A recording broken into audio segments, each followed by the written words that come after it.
Hello, I am Dr. Sanjay Wazir. I am the consultant at Cloudnine Hospital in the Department of Pediatrics and Neonatology. I did my MD and DM from PGI Chandigarh, and I have been working in field of Pediatrics and Neonatology for the last 16 years. My area of interest is looking after small premature babies and babies who have sickness related to respiratory allergies.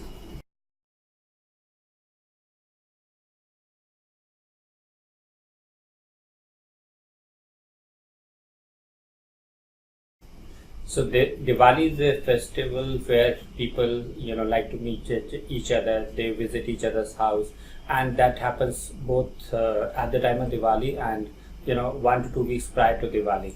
So because of this intermingling, there is a higher chances of infections which spread, especially the respiratory illnesses and the gastrointestinal infections because of the food. So it's important when you visit somebody's house, you make sure that you are not ill yourself, and if somebody is sneezing there or somebody is slightly coughing, you just do not go next to that person so that you do not contract an infection. Similarly, if you have to look at the food, just eat very little, because many times with parties you tend to overeat at time, but the parties run back to back, one night to other night, and that eventually you end up harming your stomach. So it's important to make sure that you eat in small quantities for the dinner when you go for the parties as well. During the daytime, you just make sure, because when you go out to the marketplaces also, there are tempting sweets all over the place, and there are tempting food stalls all over the place. So it's important to stay away as far as possible, unless you're looking at completely cooked food, which means that your risk of infection is very, very minimal. So raw food, street food is something which is avoided during this period of time.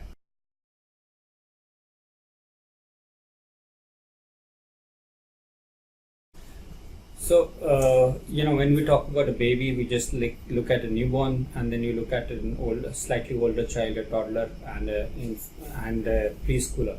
So there are, effects which are long-lasting. So, unlike infections which have very immediate effect, pollution is something which has a long-lasting effect, in terms of a respiratory functions which are going down in longevity. Has been shown to be decreased in areas where the air pollution levels remain very high all the time. So it has an impact on the long-term outcome. And in fact, although not air pollution alone, there are other neurotoxins also, but this has also been linked to a poor neurodevelopmental outcome, or lower developmental quotient for the babies in the long run. So overall, it's not only Diwali, but you should probably be concerned about pollution throughout the air, and avoid the time when going out when the air quality index is very high.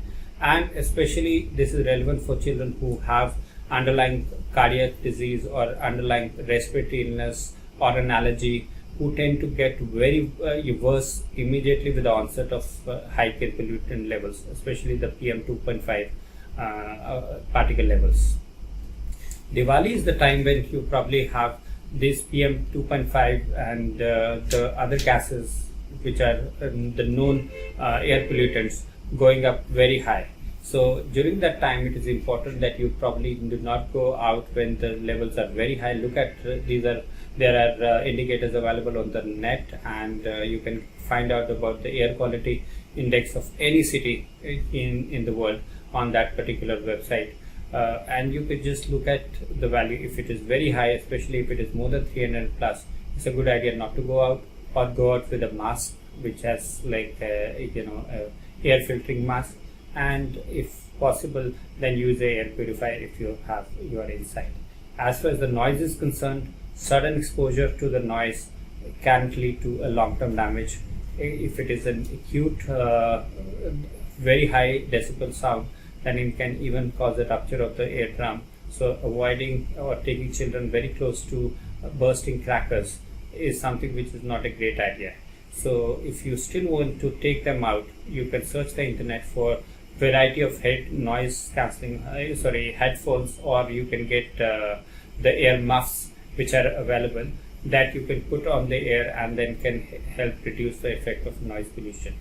but putting earplugs in small babies and infants is not a good idea.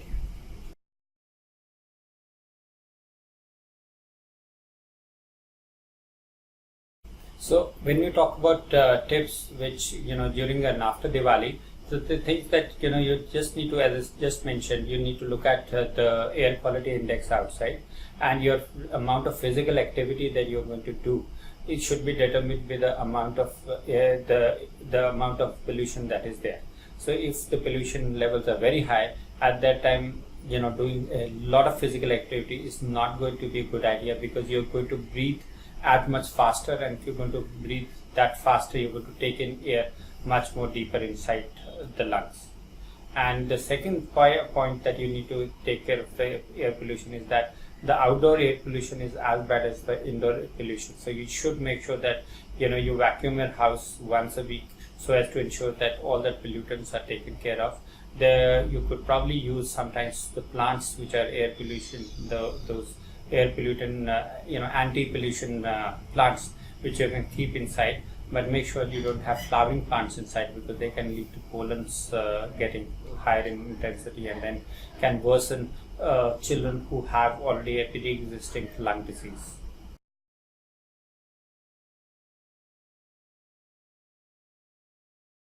So very small infants, in the first place, you should probably choose a time when you don't have a peak rush hour, because it's going to be crowded, and whenever there is a crowding of humans around, there is likely to be likelihood of a spread of airborne material, which is the particulate material, or it is like a viruses coming from in the form of aerosols, and somebody may sneeze in front of your child and the child is likely to get an infection. So with a smaller child, I would suggest that you should plan your market visits when it's a lean hour, not the rush hour.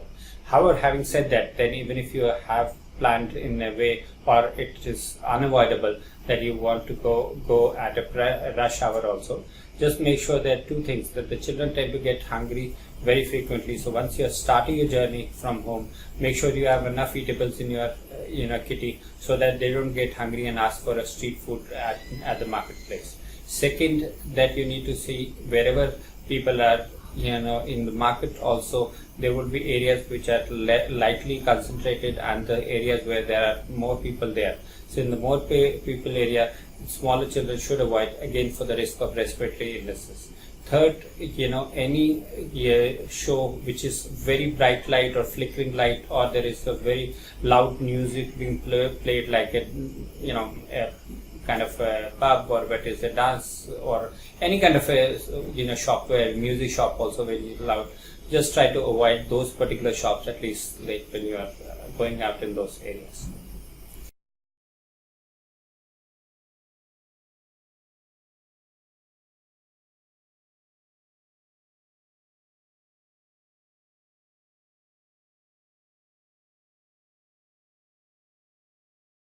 So first and foremost, one must realize that the biggest problem in this world, which is affecting mankind and is worsening the health of the children and even adults, is increasing rate of obesity. And the major part of obesity is related to the increased sugar intake. Earlier people used to think it's the fat which is the culprit, but now we realize that it's the sugar which is the culprit.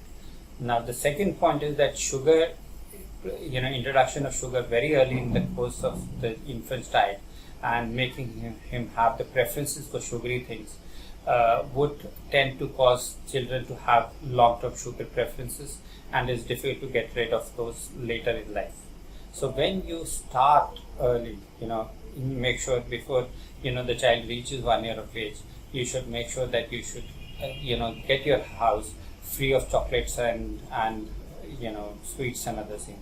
Yes, festivities does mean exchanging joy, but joy can be spread in forms other than sharing sweet laddus or burfis and other things. It's important to look in the festival in the context of a long-term health of the child. So, and even if you are, we as Indians sometimes go to somebody's house, we say we are obliged to carry sweets to other people. I mean, it may look good from a festival point of view, but if you're really caring for that other family which you are visiting or the child whom you are going to present something, look after a health. Think from a long-term perspective. So you could probably give him a salad bowl, for example. You can give him a sugar-free candies if you want. If you can give him a healthy eating snacks that are available, and there are plenty of them in the market, which you could probably share your joy in that sense. And if somebody gets it to your house, my advice to the parents is that in your building you will probably have guards, you will probably have maids or other people who would not have enough food. Not that those children should be exposed to sugar, but there are some people who are unfortunate, may not have the access to food. For them, any food is a good food. For the other people who have access of food or have normal access to food, in those scenarios, try to get rich. So don't keep it inside, and never try to stock anything in the fridge. So even if you're tempted to take sweets, for example, go to the market. With that, you will do two things. Once you go to the market, you're not going to go there often, and you probably may take it once or twice. And second, you would have to exercise that much time to go to the market and spend that calories to get a healthy habit eating. But never stock your fridge with any food which is sweet and unhealthy.